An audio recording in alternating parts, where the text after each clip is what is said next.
Good morning everyone. हम English पढ़ रहे हैं और इंग्लिश में हमने पिछले वीडियो में पैसिव वॉइस पढ़े।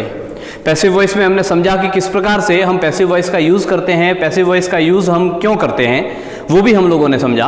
अब आगे जो है, और हमने ये भी समझा था कि किस प्रकार से हेल्पिंग वर्ब आती है उसको चेंज करना है।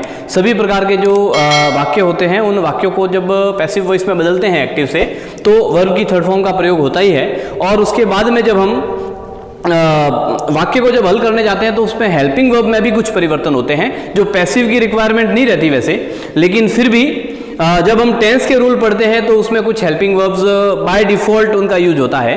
तो इसके लिए वो परिवर्तन कैसे होगा, या हमारा जो टेंस के रूल है वो भी खराब नहीं हो और हमारा सेंटेंस पैसिव में भी बदल जाए, तो उसके लिए हम कैसे करेंगे, इसका कुछ फॉर्मूला मैंने सरलतम तरीके से लिखा है।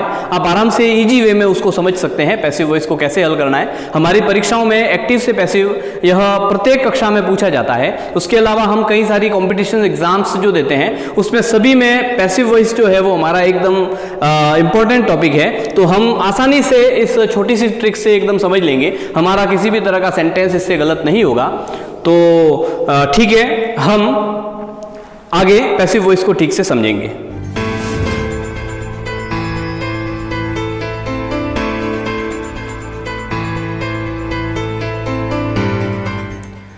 तो चलिए हम लोग पढ़ रहे हैं पैसिव वॉइस। पैसिव वॉइस, इसमें मैंने यहां पर जो हेडिंग लिखा है वो लिखा है वर्ब चेंजिंग, यानी कौन से टेंस में कौन सी वर्ब का यूज होगा, कैसे चेंज होगा, वह सारा हम इसमें समझने का प्रयास करेंगे। एक छोटा सा चार्ट मैंने बनाया है, एकदम ठीक से समझिएगा आप सभी इसको। तो देखिए, मैंने कुल मिलाकर टेंस के नाम लिखे हैं, वो टेंस के 8 टेंस के नाम लिखे हैं। अब आपको ध्यान में होगा कि हमारे टेंस तो 12 होते हैं, फिर सर ने केवल 8 ही टेंस क्यों लिखे, ये प्रश्न हमारे दिमाग में कई बार रहता है जो पहली बार पैसिव वॉइस पढ़ रहा है। तो जब आप इसको कंटिन्यूटी में देखेंगे तो सारे ही टेंस जो है वो मैंने लिख दिए हैं और इन 8 टेंस का ही पैसिव बनता है।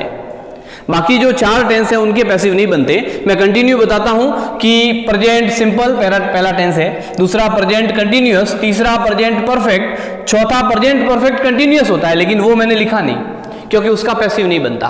इसीलिए मैंने चौथे नंबर पर पास्ट सिंपल टेंस लिखा है, उसके बाद पास्ट कंटिन्यूअस टेंस लिखा है, उसके बाद पास्ट परफेक्ट टेंस लिखा है, उसके बाद पास्ट परफेक्ट कंटिन्यूअस नहीं लिखा, यानी उसका भी पैसिव नहीं बनता। तो आपको ध्यान में आया होगा कि परफेक्ट कंटिन्यूअस टेंस जो है उसका पैसिव नहीं बनता। फिर आगे हम बढ़ते हैं तो फ्यूचर में देखते हैं। फ्यूचर सिंपल लिखा है, फिर फ्यूचर कंटिन्यूअस लिखना था लेकिन कंटिन्यूअस नहीं लिखा क्योंकि फ्यूचर के अंदर प्रेजेंट के 3 टेंस का पैसिव चेंज होता है, पास्ट के भी 3 टेंस का पैसिव चेंज होता है, चौथे का नहीं होता। और फ्यूचर जो है उसमें केवल 2 ही टेंस है, फ्यूचर सिंपल और फ्यूचर परफेक्ट, यही होते हैं। तो इसीलिए ये ध्यान रखना कि फ्यूचर के 2, प्रेजेंट और पास्ट के 3 टेंस ऐसे हैं जिनका पैसिव हम बदल सकते हैं। वैसे हमारे एग्जाम्स में उन्हीं टेंसेज के सेंटेंस पूछे जाएंगे जिसका पैसिव बनता है, लेकिन फिर भी कई बार हमारे एग्जाम्स में इस तरह से पूछा जाए कि कभी कंफ्यूज करने के लिए कोई सेंटेंस दे दिया और वो सेंटेंस जो है वो फ्यूचर कंटिन्यूअस टेंस का है और उन्होंने 4 ऑप्शन दे दिए एग्जाम में कि इसमें से कौन सा सही पैसिव है, और चौथा जो ऑप्शन दे दिया कि नो पैसिव, ऐसा, तो हम उसमें नो पैसिव ऑप्शन भरेंगे क्योंकि उसका पैसिव बनता नहीं। तो यह इसीलिए हमको ध्यान में होना चाहिए। अब चलिए हम पढ़ते हैं कि टेंस में एक्टिव वॉइस जो होगा उस एक्टिव वॉइस में कैसे वाक्य को पहचानना है कि ये कौन से टेंस का है। तो वो हमने टेंस वाले टॉपिक्स में पढ़ा था, लेकिन फिर भी एक बार वापस समझेंगे। प्रेजेंट सिंपल टेंस, उसकी पहचान जो है वो हमको वर्ब को देखकर ही होती है किसी भी टेंस को पहचानने के लिए। तो उसकी पहचान करेंगे यदि उस सेंटेंस में वर्ब की फर्स्ट फॉर्म या एस यस का यूज हुआ है। अगर इंट्रोगेटिव या नेगेटिव सेंटेंस है तो उसमें डू या डज का यूज होगा। तो do does plus not plus verb की फर्स्ट फॉर्म या ओनली वर्ब की फर्स्ट फॉर्म या एस यस, ऐसा अगर यूज हुआ है तो हम क्या करेंगे कि उसमें जब उसका पैसिव बनाएंगे, तो मैंने बताया भी था उस दिन कि जब भी पैसिव बनाते हैं तो ऑब्जेक्ट को सब्जेक्ट की जगह, सब्जेक्ट को ऑब्जेक्ट की जगह, ये हमने कल पढ़ा था। तो ऐसा हो जाता है, यानी मैंने 2 लिखा था, जैसे ये वॉइस है, उस वॉइस को 2 पार्ट होते हैं। पहला जो है वो एक्टिव वॉइस है, दूसरा जो है वो पैसिव वॉइस है, ऐसा आपने समझा था। एक्टिव वॉइस में सब्जेक्ट आता है, फिर हेल्पिंग वर्ब, फिर ऑब्जेक्ट, ऐसा अपन ने पिछले वीडियो में पढ़ा था। 2 tense present simple, past simple ऐसे होता है जिसमें अगर हेल्पिंग वर्ब नहीं है तो वर्ब की फर्स्ट फॉर्म आएगी। उसका जब भी पैसिव बनेगा तो मैंने बताया था कि सब्जेक्ट ऑब्जेक्ट की जगह और ऑब्जेक्ट सब्जेक्ट की जगह आ जाएगा। हेल्पिंग वर्ब अपना स्थान नहीं छोड़ेगी, वर्ब की हमेशा थर्ड फॉर्म आएगी और उसके बाद बाय के साथ में सब्जेक्ट आएगा। यह पढ़ा था। तो जब हम ऑब्जेक्ट सब्जेक्ट की जगह लाना है वो हम सेंटेंस में देखेंगे, लेकिन अभी चेंजेज में देखते हैं तो वर्ब की हमेशा थर्ड फॉर्म आएगी। मैंने सभी के पीछे थर्ड फॉर्म लिखी है, यानी वर्ब की तो हमेशा थर्ड फॉर्म ही आएगी, लेकिन हेल्पिंग वर्ब में क्या चेंज होंगे। तो इसीलिए जब हम देखते हैं कि प्रेजेंट सिंपल टेंस है, अगर कोई हेल्पिंग वर्ब नहीं आई है या फिर डू या डज का यूज हुआ है तो उस टेंस के अंदर वो प्रेजेंट सिंपल का वाक्य होगा। और प्रेजेंट सिंपल के सेंटेंस में जब हम हेल्पिंग वर्ब लगाएंगे तो इज, आर, एम में से जो भी उस ऑब्जेक्ट के अनुसार सेट होती है उसको लगाना और उसके साथ में जो भी वर्ब की फर्स्ट फॉर्म आई है उसको थर्ड फॉर्म बना देना। हम सेंटेंस पढ़ेंगे आगे, उसके जो है वो प्रैक्टिस करेंगे ठीक से। तो is, are, am plus verb की थर्ड फॉर्म प्रेजेंट सिंपल में लगाना। दूसरे टेंस की ओर बढ़ते हैं, present continuous tense. Present continuous tense हम जानते हैं कि उसमें एक्टिव वॉइस जब भी आएगा तो is, are, am plus verb की आईएनजी फॉर्म ऐसा दिया हुआ होगा। हमको क्या करना कि उस इज, आर, एम को इज, आर, एम ही रखना और उसके साथ में इस वर्ब की आईएनजी फॉर्म के लिए बीइंग लगाना। हम सभी में बी का यूज करेंगे, इसीलिए बीइंग लगाना और बीइंग लगाने के बाद में जो वर्ब की आईएनजी फॉर्म है उसको थर्ड फॉर्म में बदलना चाहिए।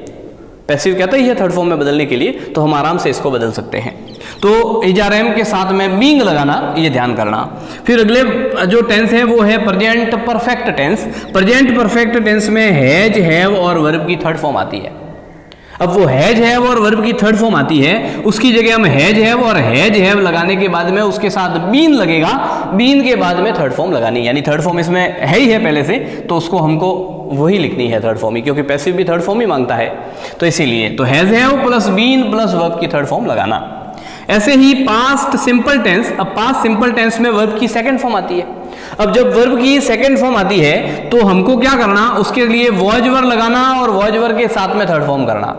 लेकिन अगर डिड दिया हुआ है, अगर सेंटेंस जो है वो नेगेटिव है या इंट्रोगेटिव है तो उसमें डिड दिया हुआ होगा, उसके साथ नॉट और फर्स्ट फॉर्म आएगी। तो हमको क्या करना, उस डिड की जगह वॉज वर्ब लगाना और जो वर्ब है उसकी थर्ड फॉर्म करना, उस डिड को हटाना और हटा करके ये करना चाहिए। अगला हम पढ़ते हैं पास्ट कंटिन्यूअस टेंस, जिसमें वॉज वर्ब आएगा और वॉज वर्ब के साथ वर्ब की आईएनजी फॉर्म आती है, जैसा हमने टेंसेस में पढ़ा है। तो यह जो है जब भी बदलेंगे तो वॉज वर्ब के साथ उसी तरह जिस प्रकार से इज, आर, एम के साथ बीइंग लगाते थे, वॉज वर्ब के साथ भी बीइंग का यूज करेंगे और उस बीइंग के साथ में वर्ब की थर्ड फॉर्म लगती है। ऐसे ही पास्ट परफेक्ट में हैड प्लस वर्ब की थर्ड फॉर्म आती है, हम लोगों को हैड बीन प्लस वर्ब की थर्ड फॉर्म लगाना, यानी बीन लगेगा जैसा हैज, हैव में लगता है ना परफेक्ट में, उसी प्रकार से। फ्यूचर सिंपल की अगर बात करें तो यह मॉडल्स आते हैं, विल, शैल आ सकते हैं, उसके अलावा और भी दूसरे मॉडल्स भी आ सकते हैं, वो भी हम उसके साथ ही पढ़ते हैं, क्योंकि फ्यूचर में मॉडल पढ़ते हैं, विल, शैल पढ़ ही रहे, तो उसके साथ में can, could, may, might, must किसी भी प्रकार के आते हैं। तो उस मॉडल्स के साथ में क्या करना, तो वर्ब की फर्स्ट फॉर्म आएगी हमेशा, उसको जब पैसिव बनाएंगे तो विल, शैल या और भी जो मॉडल्स हैं उन सभी मॉडल्स के साथ में और हम लोग बी लगाएंगे और फिर बी लगाने के बाद में वर्ब की थर्ड फॉर्म लगाएंगे। इसका विशेष हम लोग ध्यान करेंगे। फिर अगला हम देखते हैं फ्यूचर परफेक्ट टेंस। विल, शैल आता है, विल, शैल के साथ में हैव आता है, हैव के बाद में थर्ड फॉर्म आती है, या दूसरे भी मॉडल्स हो सकते हैं, वो भी हम देख सकते हैं इसमें। तो अगर मॉडल्स आते हैं तो उसके साथ विल, शैल के साथ हैव है ही है, उस हैव के बाद में बीन लगाना, जैसा परफेक्ट में हमने बाकी में किया है, प्रेजेंट परफेक्ट और पास्ट परफेक्ट में किया है, वैसा ही फ्यूचर परफेक्ट में भी करना। तो हम लोग यहाँ पर बीन लगाएंगे और बीन के साथ में वर्ब की थर्ड फॉर्म आएगी। तो यह आप सभी को क्लियर हो गया होगा इस चार्ट के माध्यम से। हम चाहे तो हमारी नोटबुक में इसको नोट भी कर सकते हैं, हम चाहे तो जब भी हमको आवश्यकता हो हम इस वीडियो को खोल करके हम ठीक से इसको समझ भी सकते हैं। अब देखिए कुछ सेंटेंस मैंने लिखे हैं, उस सेंटेंस को हम हल करते हैं इसी रूल्स के अनुसार। मैंने इजी वाले सेंटेंसेस लिखे हैं, अगले वीडियो में हम और टफ वाले वीडियो जो सेंटेंस है वो देखेंगे और चेंजेज कैसे होते हैं वो अपन ने पिछले वीडियो में देखा भी है। आप चाहे तो मैं उसका लिंक जो है वो डिस्क्रिप्शन में डाल दूंगा, आप आराम से उसको देख सकते हैं। तो चलिए, राम यह सब्जेक्ट है, सोल्ड वर्ब की सेकेंड फॉर्म है हिज मोटरसाइकिल ऑब्जेक्ट है, यानी कि यह सिस्टम जो है ना सब्जेक्ट, वर्ब और ऑब्जेक्ट ऐसा है। और वर्ब की सेकेंड फॉर्म जो है वो हमको पता है कि पास्ट सिंपल टेंस में आती है, तो इसीलिए हम क्या करेंगे कि पास्ट सिंपल टेंस में वॉज वर्ब लगाना है, लेकिन सबसे पहले ऑब्जेक्ट को सब्जेक्ट की जगह लाना है, तो हम लिखेंगे यहां पर हिज मोटरसाइकिल। ठीक है, अब हिज मोटरसाइकिल और उसके बाद में हम यहां पर सेकेंड फॉर्म दी हुई है तो इसको थर्ड फॉर्म करना ही है, लेकिन उसके साथ में मोटरसाइकिल एक है सिंगुलर है तो वॉज लगाएंगे, और सोल्ड सेकंड भी होती है, थर्ड फॉर्म भी सोल्ड ही होती है सेल की, तो इसीलिए वॉज सोल्ड बाय राम। हमने इस प्रकार से इन सेंटेंसेस को पढ़ेंगे। अब उसके बाद में अगला देखते हैं सेंटेंस। तो मीना सब्जेक्ट है, डज नॉट वॉश वर्ब है, यानी कि ये हेल्पिंग वर्ब हो गई, ये वर्ब हो गई और यह ऑब्जेक्ट हो गया।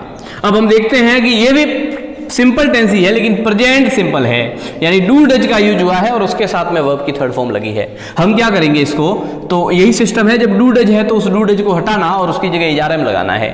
हम इस ऑब्जेक्ट को आगे लाएंगे, आगे लाने के बाद में हम यहां पर लिखेंगे हर क्लॉथ्स, और फिर डज नॉट है तो हर क्लॉथ्स यानी कि प्लूरल है ना, तो प्लूरल के साथ में आर लिखेंगे इजारे में से, ये इजारे में इसमें से हम आर का यूज करेंगे, और उसके साथ में नेगेटिव को नेगेटिव ही रखना है, तो आर नॉट वॉश्ड, वॉश की थर्ड फॉर्म लिखनी है, third form of the verb, तो वॉश्ड लिखेंगे बाय मीना, इस प्रकार से, और हम इस सेंटेंस को हम सॉल्व करेंगे। ऐसा ही नेक्स्ट सेंटेंस को देखते हैं। सब्जेक्ट है, ये वही मॉडल का है जो भी हेल्पिंग वर्ब का है, यह वर्ब है और इसको ऑब्जेक्ट है। यह फ्यूचर सिंपल का है, यानी विल शैल प्लस वर्ब की फर्स्ट फॉर्म वाला, और यह सेंटेंस है। हम क्या करेंगे, इस ऑब्जेक्ट को आगे लाएंगे और हम यहाँ लिखेंगे क्रिकेट। क्रिकेट के साथ भी विल शैल में से विल ही आएगा, तो हम लोग लिखेंगे विल बी, और फिर प्ले की थर्ड फॉर्म प्लेड करके और बाय शी का हर, ऐसा हम कर लेंगे। अब आगे देखते हैं। आई सब्जेक्ट है, हैव एक हेल्पिंग वर्ब है, डन वर्ब की थर्ड फॉर्म है और यह ऑब्जेक्ट है, यानी हैज हैव प्लस वर्ब की थर्ड फॉर्म प्रेजेंट परफेक्ट में आती है। तो प्रेजेंट परफेक्ट में आती है तो उसमें हम लोग हैज हैव के साथ बीन लगाते हैं, तो यहां पर ऑब्जेक्ट वही आगे आ जाएगा, तो यहां हम लिखेंगे माई वर्क।